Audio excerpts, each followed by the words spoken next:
22장 3절부터 하도록 하겠습니다. 여기 3절부터 5절까지 이제 영원 시대가 이렇게 전개되고 있죠. 3절 보겠습니다. 계시록 22장 3절. 다시는 저주가 없고 하나님과 어린 양의 보좌가 그 안에 있을 것이며 그의 종들이 그를 섬기리니. 자, 저주는 이제 영원에서 저주가 없는 거죠. 어떠한 저주도 없습니다. 그 다음에 하나님과 어린 양의 보좌가 그 안에가 어디예요? 그 안에가 어디죠? 새 예루살렘에 있다는 것이죠. 새 예루살렘에 있어. 그의 종들이 그를 섬기리니. 자, 그의 종들은 누구죠? 구원받은 자들이죠. 구원받은 자. 주님을 섬긴다 그 얘기죠. 창세기 3장에서 이 땅에 저주가 내려졌는데 아담의 범죄로 그렇게 되었죠. 여기 22장, 요한계시록 22장 3절에 이르러서 완전히 그것이 제거되는 것입니다. 저주가 이제 없어져 버리는 것이죠. 제거되는 것입니다. 천년왕국 기간에 땅이 새롭게 태어나죠. 리제너레이션, 새롭게 변화됩니다. 회복됩니다. 즉 창조 때와 같이 다 이 땅이 완전히 새롭게 태어나지만 여전히 악한 영과 마귀들이 거기 존재하고 있는 것입니다. 그리고 땅의 가운데, 땅의 심장 속, 땅의 심장, 거기에는 지옥이 존재하고 있죠. 그래서 구원을 잃어버린 자들이, 구원을 상실한 자들이 바로 이 지옥에 가 있는 상태입니다. 천년왕국 때에도. 그래서 이제 사탄은 마지막까지 활동을 합니다. 이 천년왕국에서도 활동을 한다고 얘기죠. 마지막에. 물론 천년 기간에는 끝없이 깊은 구렁에 그를 가뒀기 때문에 방해를 못하지만 이제 끝날 무렵 이렇게 주님께서 풀어주니까 또 나와서 활동하게 되는 거죠. 이와 같이 악한 영들은 존재하고 있고 또 마귀가 아니라 마귀들은 이렇게 존재하는 것이죠. 그래서 이 사탄은 끈질기게 이제 하나님께 도전하고 또 하나님의 사람을 방해하고 또 세상 사람들을 유혹해서 멸망으로 가도록 하고 하는 길을 이렇게 가고 있는 것입니다.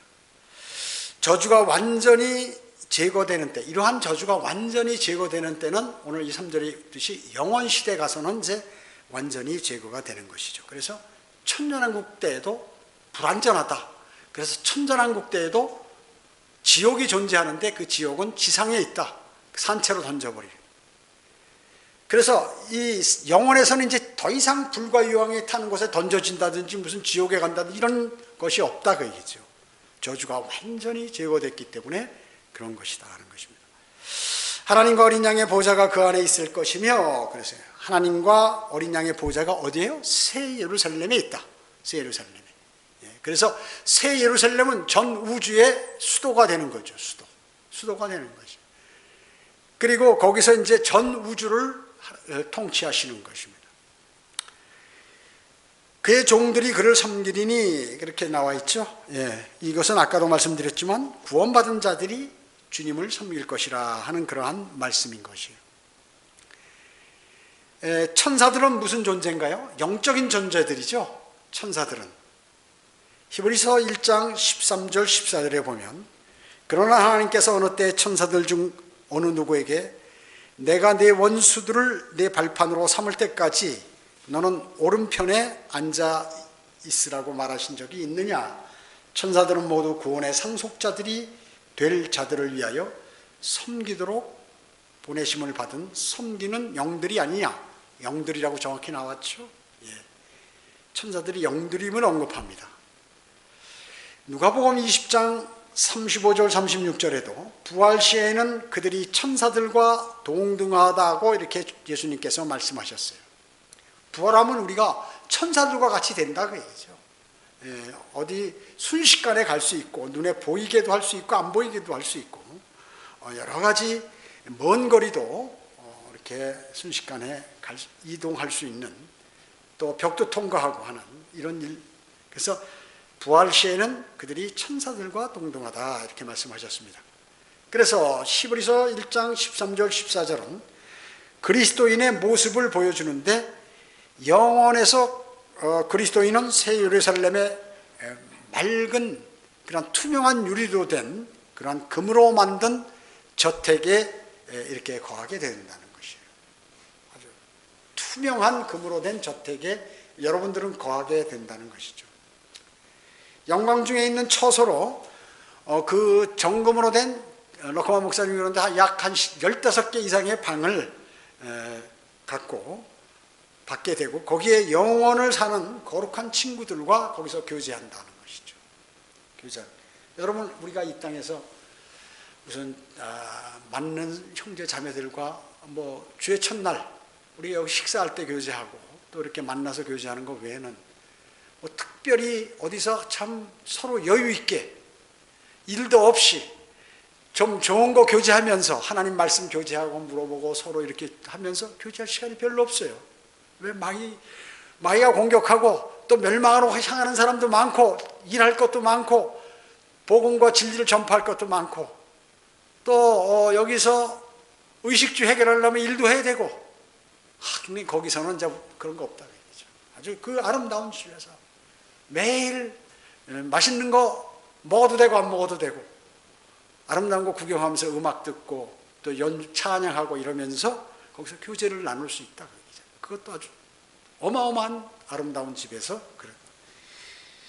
그렇기 때문에 그 영화로운 몸을 입은 친구들과 과거의 경험을 얘기하고 야 우리 땅에 있을 때 그때 이렇게 너무 힘들었지. 근데 이것이 우리에게 멸류관이 될 줄이야 우리가 참 알았지만은 고통당하면서도 힘들었지 않았으면 뭐 이런 얘기하면서 그때 거기에서 복음 전할 때 당신하고 나하고 이렇게 망신당했던 거 이런 거 기억할 그런 교제도 하고 말이죠.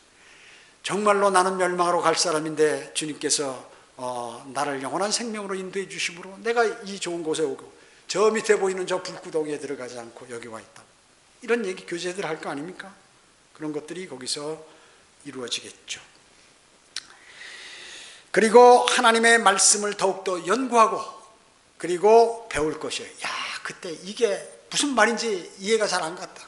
주석서를 봐도 없고 또 내가 아무리 하나님께 기도드려도 내가 이게 무슨 말인지 잘 모르고 이해가 안 갔는데 여기 오니까 거기 가서 교제하면서 배우고 연구하고 이러니까 아주 너무 명쾌하게 잘 알게 된다. 사실 성경에 우리가 다 아는 것 같지만 그래도 모르는 게 많이 있어요. 그리고 자신 있게 얘기할 수 없는 것도 있어요. 그런 것들도 있다 그 얘기죠. 이 환경에서 그리스도인은 예수 그리스도의 죄 없는 영원히 사는데 예수 그리스도의 죄 없는 33살의 남자의 몸으로 하나님과 영원한 교제를 나누는 것입니다. 이것이 이제 여기 아주 좋은 말이에요. 그 안에서 종들이 그를 섬기면서 교제하고 이렇게 하는 것이죠. 4절 보겠습니다. 그들은 그의 얼굴을 볼 것이며 그의 이름이 그들의 이마 위에 있으리라. 이렇게 말씀하셨죠. 예. 새 예루살렘에 사는 사람들은 어떻습니까? 하나님과 어린 양의 얼굴을 볼 수 있어요, 없어요? 있다고 여기 얘기 나오는 거예요. 지금은 볼 수 없어요, 우리가. 구약계 유대인들도 못 봤어요. 하나님 보는 사람은 죽어야 되니까. 너무 휘황찬란하고 하기 때문에 차마 그분을 볼 수 없고 그런데 이 새 예루살렘에 가서는 하나님과 어린 양의 얼굴을 볼 수 있다 그 얘기죠. 볼 수 있는 것입니다. 얼굴을 볼 수가 있다 하는 것입니다. 또 그의 이름이 그들의 이마 위에 있다. 하나님의 이름이죠. 예, 그들은 예루살렘에 사는 사람들이죠. 예루살렘에 거주하는 사람들은 그 도성 안의 사람들은 우리 그리스도인도 있지만 환난 성도, 휴거된 환난 성도도 여기 포함되어 있다 그 얘기죠. 그 이마에 이름이 있는 자들은 누구예요? 환난 성도이지 그리스도인이 아니에요. 여기 앞에 요한계시록 14장 1절 한번 보겠습니다. 요한계시록 14장 1절이요.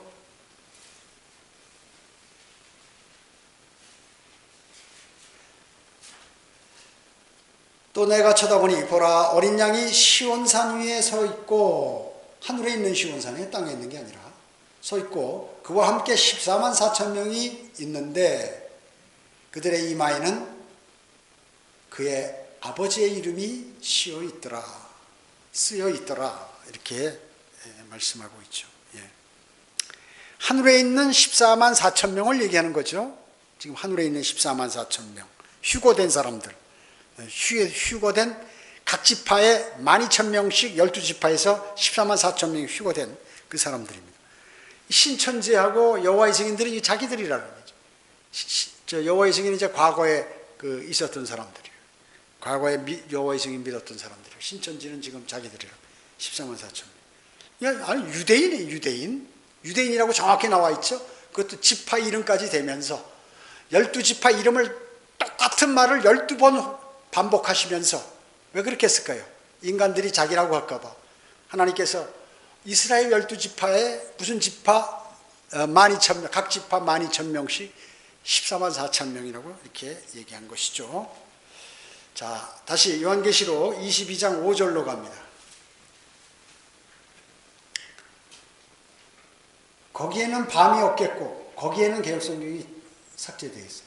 밤이 없겠고 그러니까 여긴지 거긴지 모르죠. 우리는 정확하게 새 예루살렘에는 밤이 없다.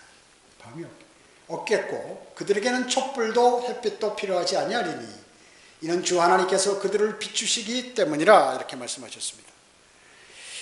영원 무궁토록 통치하시리라 이렇게 얘기했죠. 자, 이 통치는 천년왕국에 끝나나요? 천만에 아니에요. 영원토록 영원까지 이어진다 하는 것이죠. 통치가요. 다니엘 7장 14절 18절에 보면 거기에 그분께서 통치권과 영원과 왕국이 주어졌으니 이는 모든 백성과 민족들과 언어들로 그분을 섬기게 하려 함이더라. 그분의 통치권은 사라지지 않을 영원한 통치권이며 그분의 왕국은 멸망하지 않으리라. 그러나 지극히 높으신 분의 성도들이 그 왕국을 얻으리니 영원하고 영원무궁한 그 왕국을 차지하리라. 이렇게 말씀하고 있는 것입니다. 자, 이 통치권은 천년이 아니라 영원하고 영원무궁토록 계속된다. 그 말씀이죠. 여러분 어떻습니까? 창세기 1장 2절에 보면 1장과 2장에 보면 아니면 찾아보실 필요는 없어요. 좀 바쁘니까. 1장과 2장에 보면 모든 날이 뭐예요? 창조하시고 나서 저녁과 아침이 되니 이렇게 얘기하죠.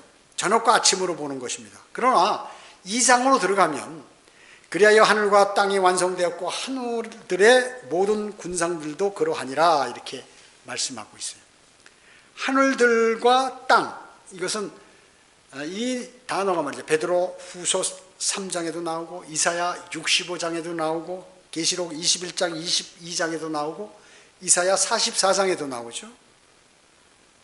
그것이에요. 거기서 나오는 그 하늘들과 땅이에요.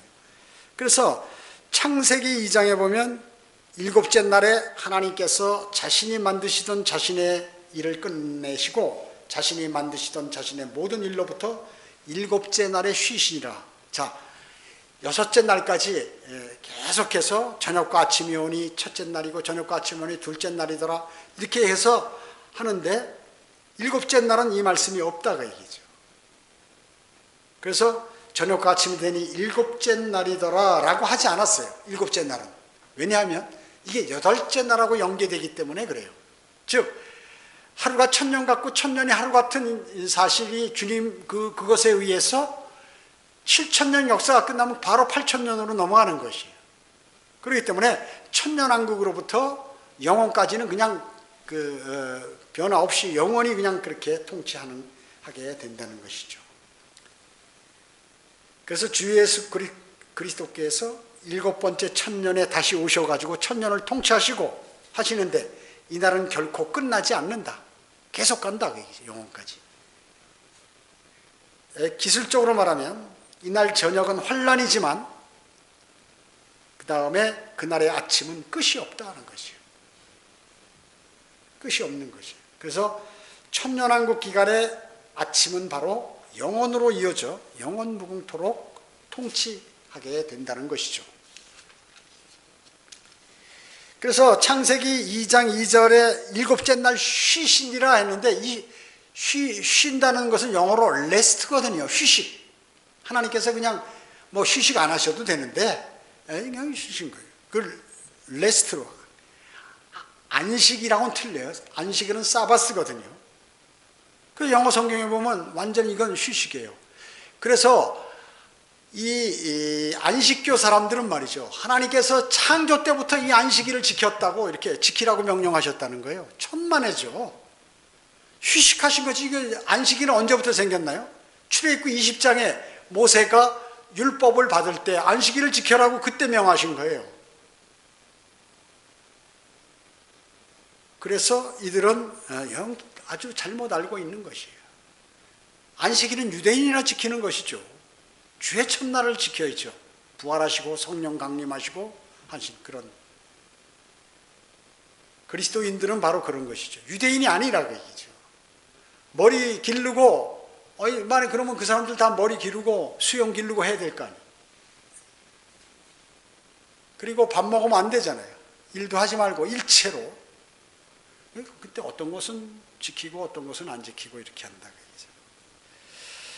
그래서 이게 바로 성경을 나누지 못한 거예요. 이방인에게 말씀하신 것인지 하나님의 교회에 말씀하신 건지를 모르기 때문에 그런 것입니다. 자, 이 5절에서 22장 5절에서 그들에게 촛불도 햇빛도 필요하지 아니하리니 이렇게 말씀하셨잖아요. 요한계시록 21장 23절에 보면 그 도성의 해나 달이 비추는 것이 필요 없다고 그랬습니다. 없지만 해와 달은 어떻게 해요? 전 시간에도 말씀드렸지만 여전히 있다. 시편 89편에서 말씀하신 바와 같이 그렇다는 것입니다. 왜냐? 해와 달은 땅에 있는 사람에게는 필요하기 때문에 그렇습니다. 새 예루살렘에는 필요 없지만 땅에 있는 사람들은 필요하다 그 얘기죠. 여러분, 달은 우리 한자로 얘기하면 월이죠. 그 월 아니에요, 달은. 그래서 해는 일 아니에요. 일 하루. 그래서 해가 30일 날 지나면 달이 저물려요. 달. 이렇게 필요하기 때문에 해, 달이 필요하다. 세월이 필요하다. 그 사람들이. 땅에 있는 사람들이. 물론 영원히 가지만 사람도 낳고 결혼해서 이렇기 때문에 햇볕이 필요하고 달빛이 필요한 것입니다. 그래서 여러분, 시편 89편은 사실은 은혜시대에 신약 성도들의 구원의 영원한 보장을 얘기하는 것입니다. 달과 해가 영원히 영원 세계에서도 있듯이 우리도 우리 구원이 영원히 있다는 그러한 내용의 그러한 시인 것입니다. 여러분, 에레미야 33장 19절 한번 찾아보세요. 예레미야 33장 19절입니다. 에레미야 33장 19절.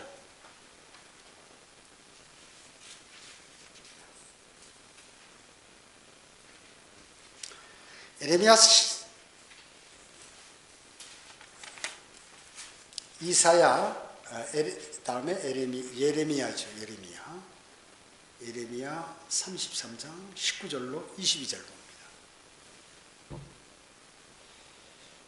주의 말씀이 예레미야에게 임하여 말씀하시니라. 주가 이같이 말하노라. 만일 너희가 나의 낮의 언약과 나의 밤의 언약을 깰 수 있다면, 또 그들의 계절과 낮과 밤이 없게 된다면, 그때에는 또한 나의 종 다윗과 맺은 나의 언약도 깨어질 수 있어서, 그러나 안 없어지기 때문에 영원하다고 얘기죠. 있어서 그에게 그의 보좌에서 다스릴 한 아들도 없을 것이며, 나의 사역자들인 레위인 제사장들과 세운 언약도 깨어질 수 있으리라. 하늘의 군상을 헤아릴 수 없고 바다의 모래도 측량할 수 없듯이 내가 나의 종 다윗의 씨와 나를 섬기는 레위인들도 그처럼 번성케 하리라. 영원에서 어마어마하게 번성한다 그 얘기죠. 자, 럭커만 목사님의 주장에 의하면 이 말씀을 가지고 보면은 유대인들이 다른 민족들처럼 영원히 번영할 것이고, 그렇게 해서 이 유대인들도 외계로 나갈 것이라는 것이에요. 그래가지고 이게 막 흩어지는 게 아니라 유대인들이 영원해서 민족들이 외계로 번질 때 이렇게 같이 나가가지고 유대인들이 각 별자리의 중심부에 있고 다른 민족들은 그 주변에 혹성에 거주하는 것임을 시사하는 것이다 라고 이렇게 르카모 목사님이 주장하셨어요.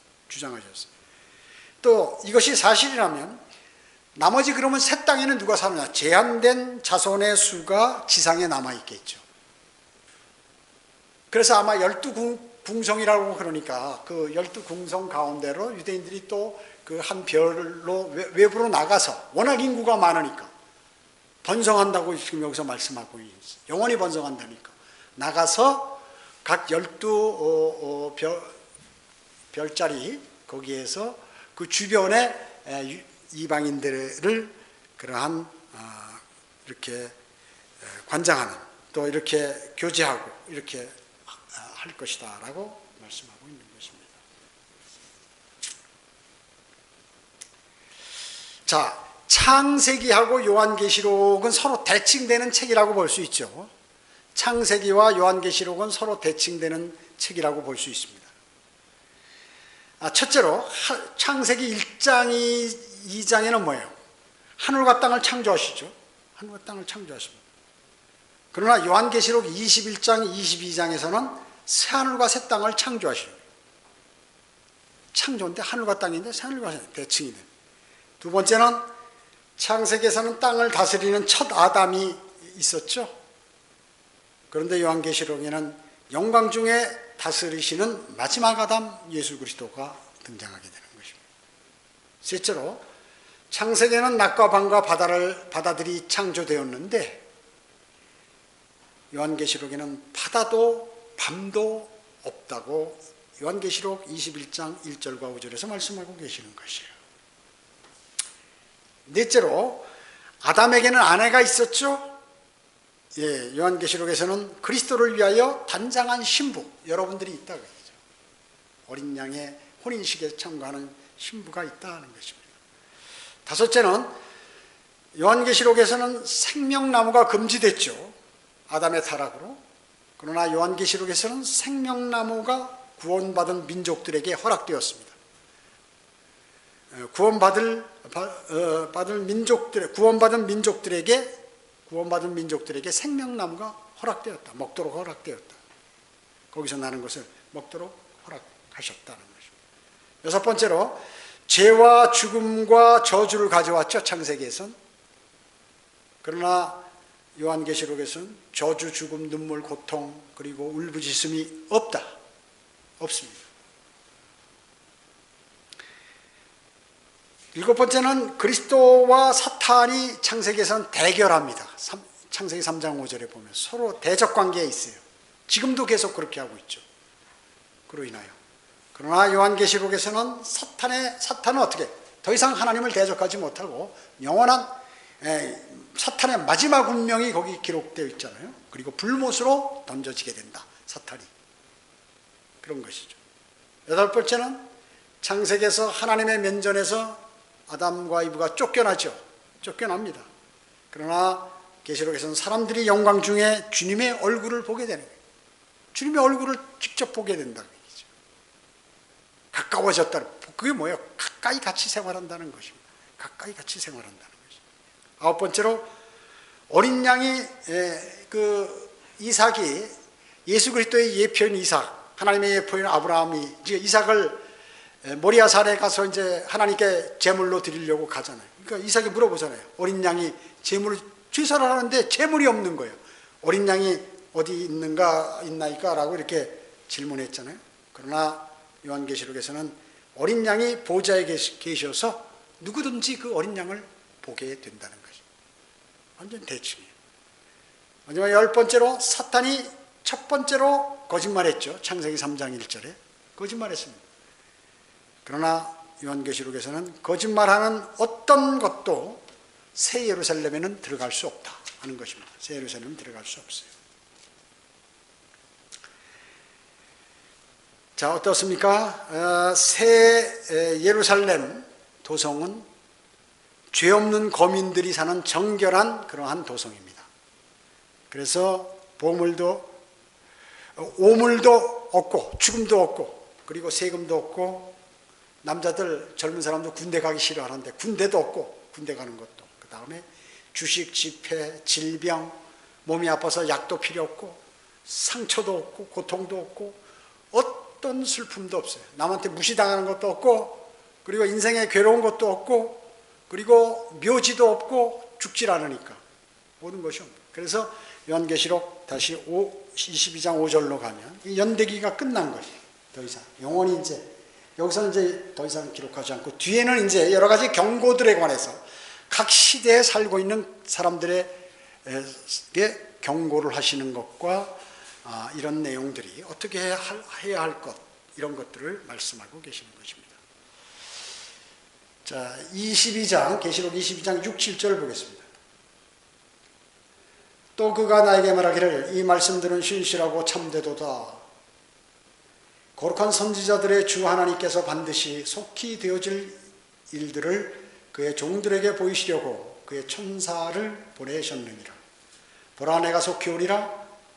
이 책의 예언의 말씀들을 지키는 자는 복이 있도다 라고 하더라.